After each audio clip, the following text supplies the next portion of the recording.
추수하는 자처럼 생각하라. 사랑하는 성도 여러분, 오늘 하루 어떤 마음으로 시작하셨습니까? 혹시 삶의 무게에 눌려 힘겨운 시간을 보내고 계시진 않으신가요? 오늘 우리가 함께 나눌 하나님의 말씀이 바로 그런 여러분의 마음의 깊은 위로와 새로운 힘이 되기를 주님의 이름으로 간절히 기도합니다.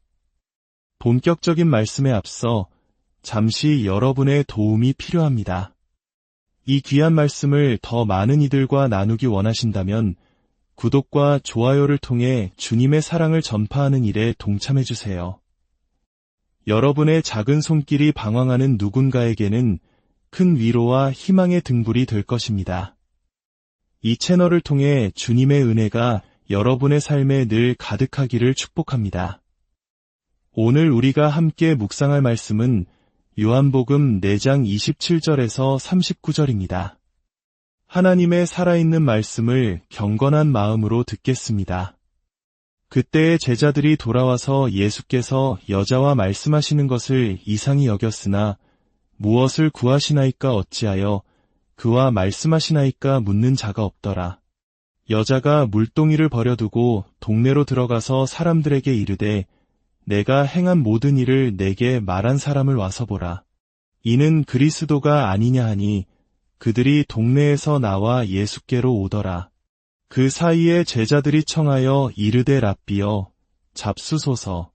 이르시되 내게는 너희가 알지 못하는 먹을 양식이 있느니라. 제자들이 서로 말하되 누가 잡수실 것을 갖다 드렸는가 하니 예수께서 이르시되 나의 양식은 나를 보내신 이의 뜻을 행하며 그의 일을 온전히 이루는 이것이니라. 너희는 넉 달이 지나야 추수할 때가 이르겠다 하지 아니하느냐. 그러나 나는 너희에게 이르노니 너희 눈을 들어 밭을 보라. 희어져 추수하게 되었도다. 거두는 자가 이미 삭도받고 영생에 이르는 열매를 모으나니 이는 뿌리는 자와 거두는 자가 함께 즐거워하게 하려 함이라. 그런즉 한 사람이 심고 다른 사람이 거둔다 하는 말이 옳도다. 나는 너희로 노력하지 아니한 것을 거두러 보내었노니 다른 사람들은 노력하였고 너희는 그들이 노력한 것에 참여하였느니라. 여자의 말이 내가 행한 모든 것을 그가 내게 말하였다 증언하므로 그 동네 중에 많은 사마리아인이 예수를 믿는지라. 아멘. 예수님께서는 제자들에게 이렇게 말씀하셨습니다. 나의 양식은 나를 보내신 이의 뜻을 행하며 그의 일을 온전히 이루는 것이다. 이 말씀을 듣는 순간 우리는 스스로에게 질문하게 됩니다. 그렇다면 나의 삶을 움직이는 연료는 무엇인가? 나를 살아가게 하는 진정한 양식은 무엇인가? 혹시 다른 사람과의 비교가 나의 연료는 아닙니까? 그것은 영혼을 병들게 하는 나쁜 연료입니다. 다른 사람에게서 오는 인정과 칭찬이 나의 연료입니까? 그것 역시 언제 사라질지 모르는 불안한 연료입니다. 시시각각 변하는 나의 감정이 연료입니까? 그것은 가장 믿을 수 없는 연료일 뿐입니다. 예수님은 달랐습니다. 그분의 삶을 움직이는 유일한 연료, 그분의 진정한 양식은 바로 하늘에 계신 아버지의 뜻이었습니다. 그분은 아버지께서 정해주신 그 길을 걷고 그 일을 완수하는 것에서 가장 큰 기쁨과 힘을 얻으셨습니다. 우리 역시 그러한 삶을 살고 있습니까? 오늘 말씀의 핵심으로 더 깊이 들어가 보겠습니다. 예수님은 말씀하십니다. 너희는 넉 달이 지나야 추수할 때가 온다고 말하지 않느냐? 그러나 눈을 들어 밭을 보아라. 이미 희어져 추수하게 되었다. 여러분, 오늘 이 시간 저는 여러분께 하나님의 마음으로 권면하고 싶습니다. 바로 추수하는 자처럼 생각하라는 것입니다. 더 이상 단순히 먹고 마시는 문제에만 얽매이는 어린아이 같은 신앙이 아니라 하나님의 관점으로 열매를 바라보는 성숙한 믿음의 사람이 되어야 할 때입니다. 물론 여기서 말하는 추수꾼은 우리가 영화에서 보는 두려운 존재가 아닙니다. 하나님의 나라를 위해 풍성한 열매를 거두는 기쁨의 일꾼을 의미합니다. 사랑하는 하나님 아버지, 오늘 당신께서 제게 주신 이 말씀을 흐릿하지 않게 분명하게 전할 수 있도록 지혜를 주옵소서. 그리고 우리 모두에게 이 말씀을 듣고 순종할 용기를 허락하여 주시옵소서. 주님, 말씀하여 주옵소서. 저희가 듣겠나이다. 예수님의 이름으로 기도합니다. 아멘. 우리가 인생을 살아가면서 결코 부인할 수 없는 사실이 하나 있습니다. 바로 감정은 늘 우리를 찾아온다는 것입니다. 기쁨, 슬픔, 분노, 좌절. 이 감정의 파도는 예고 없이 우리를 덮치곤 합니다.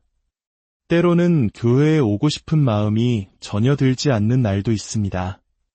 하지만 마지못해 발걸음을 옮겨 하나님의 임재가 가득한 예배의 자리에 들어서는 순간 우리는 깨닫게 됩니다.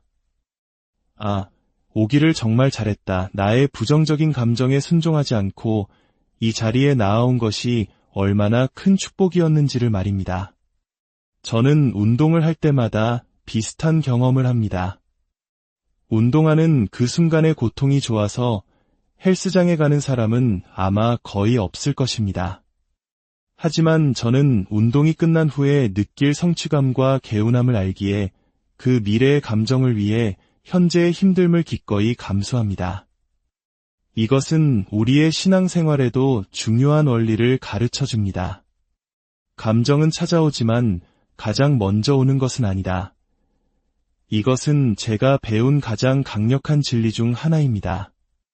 유혹을 느끼는 감정 자체는 죄가 아닙니다. 그러나 그 유혹이 내 마음의 왕좌를 차지하고 나를 죄의 길로 이끌 때 그것은 죄가 됩니다.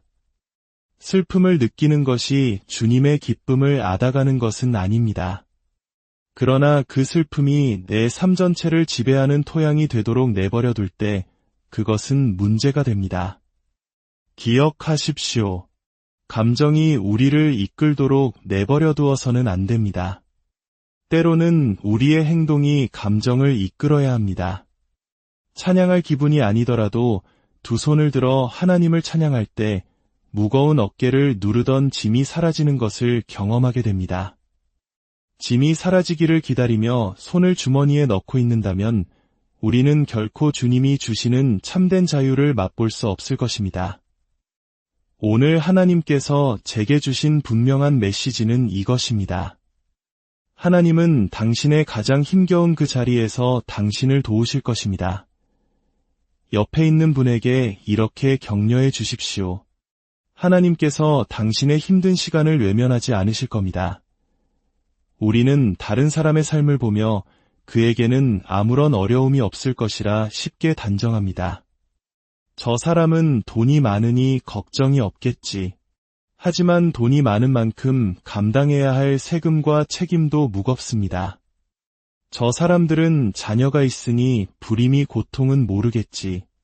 하지만 자녀를 키우는 데 따르는 또 다른 종류의 어려움이 있습니다. 우리가 무언가를 갖지 못해 힘들어하든 혹은 이미 가진 것 때문에 힘들어하든 우리 모두는 각자의 삶의 압박 속에서 살아가고 있습니다. 그리고 그 모든 상황 속에서 주시는 주님의 약속은 분명합니다. 내가 너의 힘겨운 그 자리에서 너를 도울 것이다. 오늘 본문에서 예수님과 제자들이 지나고 있는 사마리아는 바로 그런 힘겨운 자리였습니다. 당시 유대인들에게 사마리아는 결코 발을 들이고 싶지 않은 곳이었습니다. 역사적인 상처와 종교적인 갈등으로 인해 유대인들은 사마리아인들을 이방인보다 더 못한 혈통적으로나 신앙적으로 타락한 자들로 여기며 상종조차 하지 않았습니다. 대부분의 유대인들은 일부러 먼 길을 돌아갈지언정 결코 사마리아 땅을 통과하려 하지 않았습니다. 그런데 예수님은 의도적으로 그 땅을 통과하고 계십니다. 그리고 그곳의 우물가에서 한 사마리아 여인과 대화를 나누고 계십니다. 이 여인 역시 개인적으로 힘겨운 삶을 살아온 사람이었습니다. 5번이나 남편을 바꾸었고 지금 함께 사는 남자조차 자신의 남편이 아닌 복잡하고 고통스러운 인생의 한복판에 서 있었습니다.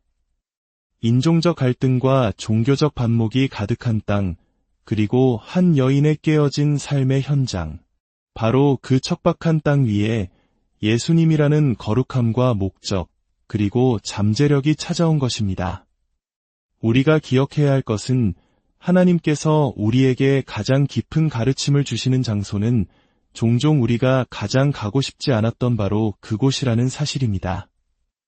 27절을 보면 제자들은 예수님께서 사마리아 여자와 대화하는 것을 보고 이상하게 여겼다고 기록되어 있습니다.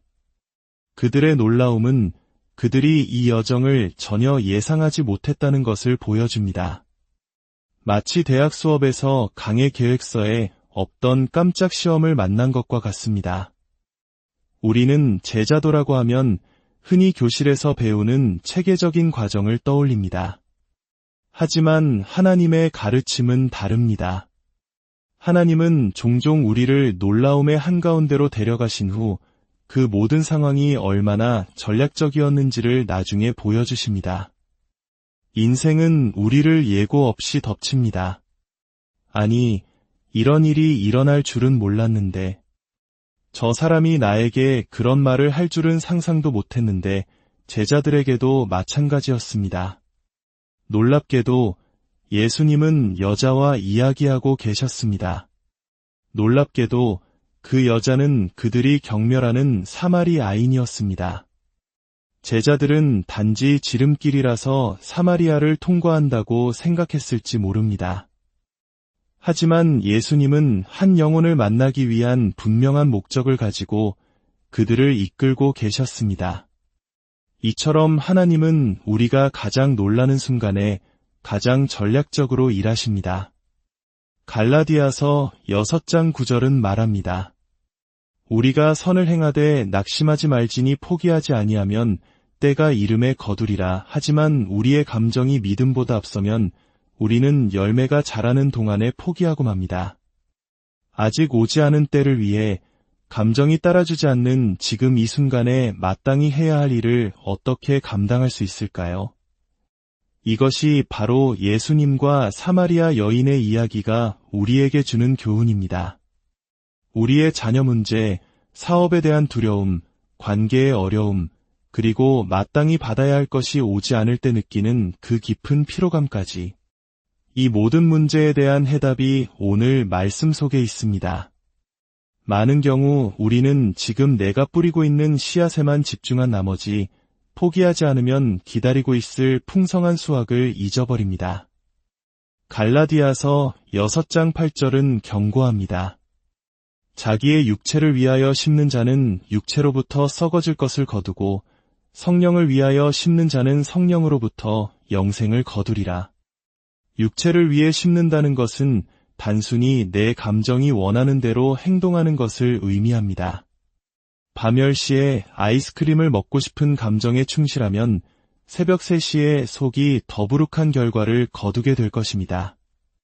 지금 당장 불친절한 말을 내뱉고 싶은 감정에 충실하면 그 말의 씨앗이 나중에 관계 속에서 가시와 엉겅퀴로 자라나는 것을 보게 될 것입니다. 추수하는 자처럼 생각한다는 것은 바로 이 결과를 의식하는 것입니다. 내가 만일 이 말을 심는다면 나중에 이 관계에서 무엇을 거두게 될까? 물론 지금 당장 화를 내고 상처 주는 말을 쏟아내는 것은 순간적으로 시원하게 느껴질 수 있습니다. 하지만 예수님은 달랐습니다. 그분은 한 여인의 모진 말과 방어적인 태도 너머를 보셨습니다. 그분은 추수하는 자처럼 생각하셨기 때문입니다. 우리는 삶을 살아가면서 눈앞에 작은 씨앗만 봅니다. 그리고 그 씨앗은 앞으로 맺힐 열매와는 전혀 다른 모습입니다. 제자들이 그 여인을 보았다면 5명의 남편을 거친 부도덕한 여자, 예수님과 대화할 가치도 없는 죄인으로만 보았을 것입니다. 그녀의 깨어진 마음은 새로운 시작을 위한 끔찍한 토양처럼 보였을 것입니다. 그러나 예수님은 끝을 마음에 품고 시작하십니다. 그분은 그녀가 어떤 존재가 될 수 있는지를 보셨습니다. 그분은 그녀의 과거가 아니라 그녀를 통해 이루실 놀라운 미래의 추수를 보고 계셨습니다. 여러분 중에도 나 자신도 보지 못했던 내 안의 가능성을 봐주고 믿어준 누군가로 인해 지금의 내가 있게 된 분들이 있을 것입니다. 그리고 이제는 그 사람이 내 안에서 보았던 바로 그 모습으로 살아가고 싶다는 소망을 품게 됩니다. 예수님은 지금 그 일을 하고 계십니다. 여인은 살아계신 하나님을 만날 것을 기대하지 않았지만 그녀가 어떤 존재가 될 수 있는지를 보시는 예수님을 만났습니다. 제가 16살이었을 때 저를 이끌어 주시던 한 목사님이 계셨습니다. 그분은 제 안에서 무언가를 보셨고 10대 소년에 불과했던 저에게 청소년부 사역을 맡기셨습니다. 그분은 제가 리더로 성장하도록 많은 것을 가르쳐 주셨습니다. 한 번은 청소년 행사를 위한 후원금을 모으기 위해 그분을 따라 지역 사업가들을 만난 적이 있습니다. 한 분 앞에서 제가 열심히 비전을 설명하고 있는데 그분은 제 말이 끝나기도 전에 수표를 쓰기 시작했습니다. 제가 말을 계속하자 옆에 계시던 목사님께서 제 허벅지를 꽉 잡으셨습니다. 나중에 그 이유를 여쭈니 이렇게 말씀하셨습니다. 일단 팔았으면 입을 닫는 거야. 계속 말해봤자 수표 쓰기를 멈추게 할 수 있을 뿐 더 좋아질 건 없단다. 또 한 번은 제가 맡았던 행사가 제 실수로 엉망이 된 적이 있었습니다. 행사가 끝난 후 목사님은 저를 부르셨습니다. 무슨 일이 있었던 거니? 내가 책임자인데 저는 문을 열어주기로 했던 다른 사람의 이름을 대며 변명하려 했습니다. 그러자 목사님은 제 말을 자르셨습니다. 그만. 내가 리더다.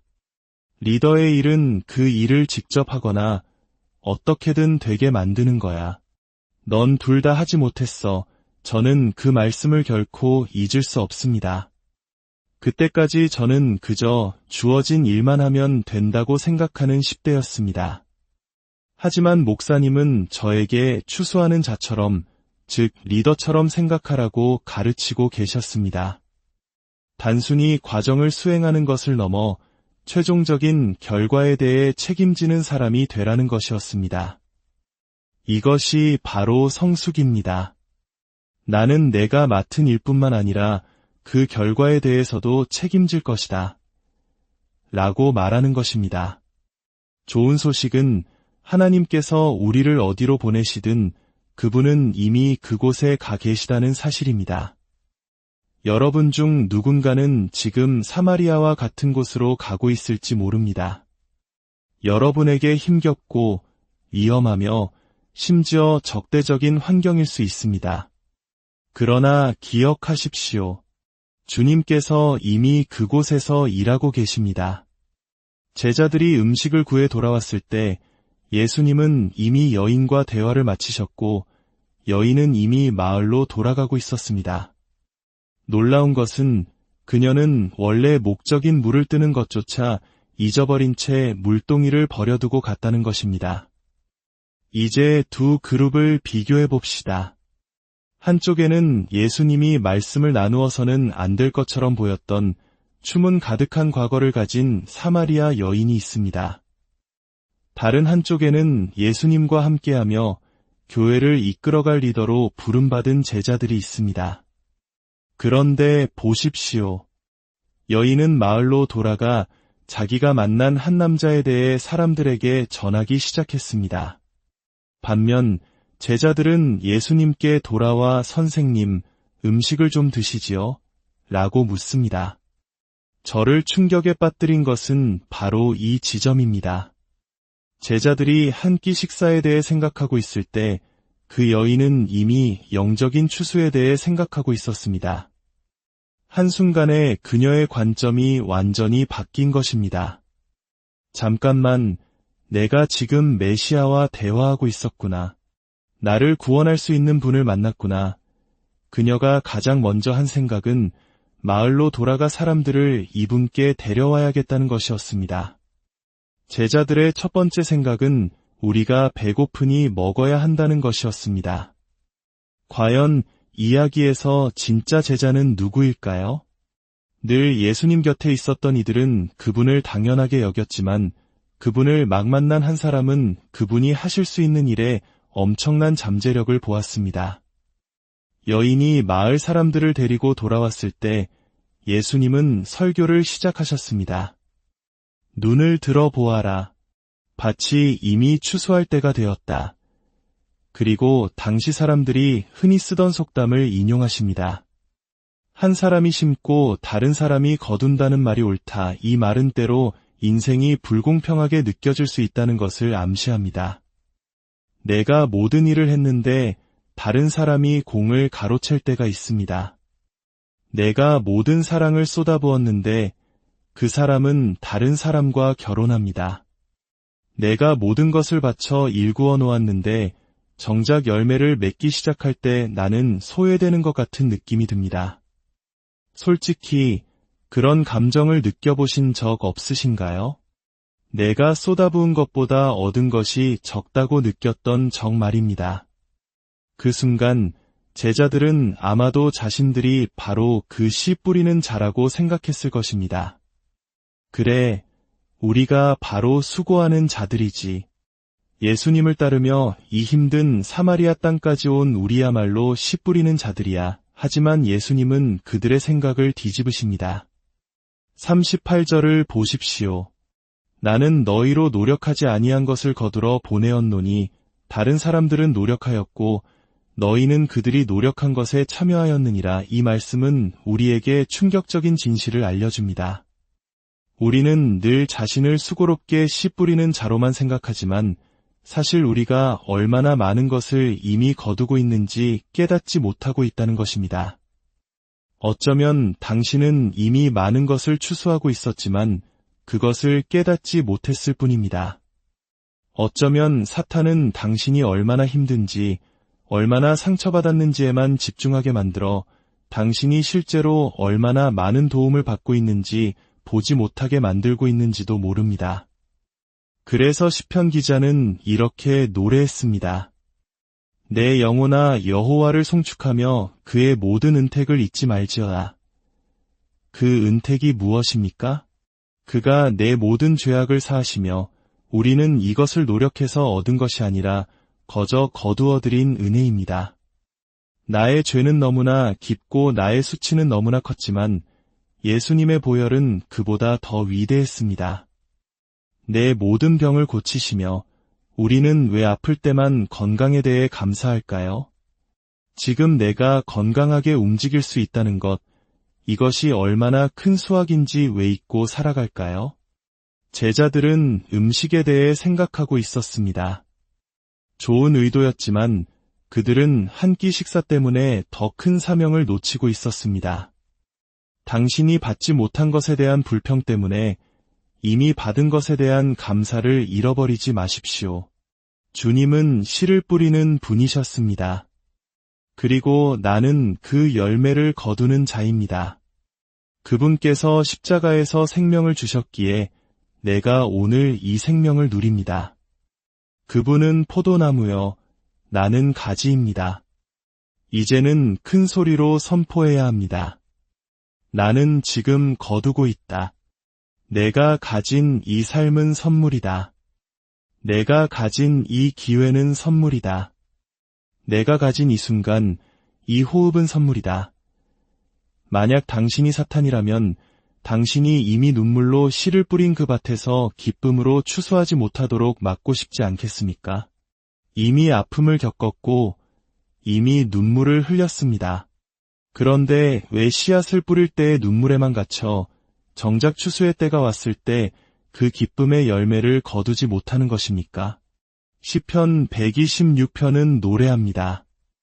눈물을 흘리며 씨를 뿌리는 자는 기쁨으로 거두리로다.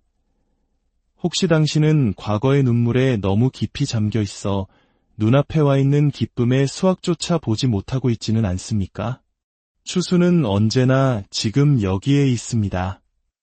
제 어머니는 과거의 아픈 기억들 때문에 때로 쓴 마음이 든다고 말씀하셨습니다. 내가 그토록 고통받을 때 하나님은 어디 계셨을까?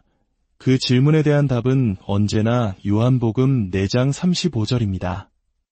너희 눈을 들어 밭을 보라. 제자들이 눈을 들었을 때 그들 앞으로 누가 다가오고 있었습니까? 그들이 그토록 멸시하던 사마리아 사람들이었습니다. 당신의 추수가 당신이 가장 싫어하는 모습으로 다가올 때 당신은 어떻게 하시겠습니까? 이것이 바로 이 시대 당신의 삶에 주어진 시험입니다. 추수하는 자처럼 생각하여 심지어 후회조차도 하나님의 손에 들려지면 교훈의 열매를 맺을 수 있음을 믿으시겠습니까? 그렇습니다. 지금 힘들지만 나는 이 경험을 통해 수확할 것입니다. 눈물로 심었으니 반드시 기쁨으로 거둘 것입니다. 사탄은 계속해서 당신이 자신에 대해 나쁘게 생각할 이유, 인생에 분개할 이유, 포기해야 할 이유를 속삭입니다. 하지만 하나님은 당신에게 기뻐할 이유가 있다고 말씀하십니다. 왜냐하면 눈물을 흘리며 씨를 뿌리는 자는 반드시 기쁨으로 거둘 것이기 때문입니다. 놀라운 사실은 이것입니다. 만약 예수님께서 제자들을 마을로 보내셨다면 남자들은 결코 그들을 따라오지 않았을 것입니다. 그 여인이 과거에 남자들과 얽힌 삶을 살았기에 남자들에게 다가가 그들을 예수님께로 데려올 수 있었던 것입니다. 이것은 죄의 삶을 살라는 말이 결코 아닙니다. 하나님 안에서는 당신의 그 어떤 과거도 낭비되지 않을 것이라는 약속입니다. 상처받은 관계도, 잘못된 선택도, 아팠던 날들도 그 어떤 것도 헛되지 않을 것입니다. 이제 나는 추수하는 자처럼 생각합니다. 나는 내 눈물을 통해 하나님께서 일하고 계심을 봅니다. 감정이 먼저가 아닙니다. 믿음이 먼저입니다. 이제 우리는 원수를 혼란스럽게 할 일을 할 것입니다. 잠시 후 우리는 기쁨으로 환호할 것입니다. 우리는 추수하는 자들이고 추수하는 자들은 기쁨으로 거두기 때문입니다. 우리는 불안의 눈물, 후회의 눈물, 치유되지 않은 상처의 눈물을 흘려왔습니다.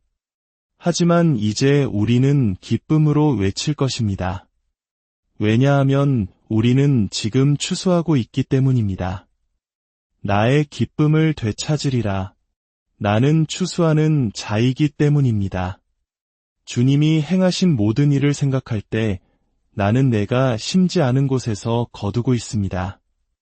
나는 받을 자격 없는 은혜의 자리에 서 있습니다. 나는 빌려온 호흡으로 숨 쉬고 있습니다. 모든 추수하는 자들은 두 손을 높이 드십시오. 주님의 은혜를 받고 그 받은 은혜를 찬양으로 올려드립시다. 여러분의 눈물의 씨앗이 이제 기쁨의 단으로 거두어질 시간입니다. 당신의 과거의 상처가 다른 일을 살리는 간증이 될 것입니다. 당신의 힘겨웠던 자리가 하나님의 영광이 드러나는 무대가 될 것입니다. 눈을 들어 밭을 보십시오. 추수는 이미 시작되었습니다.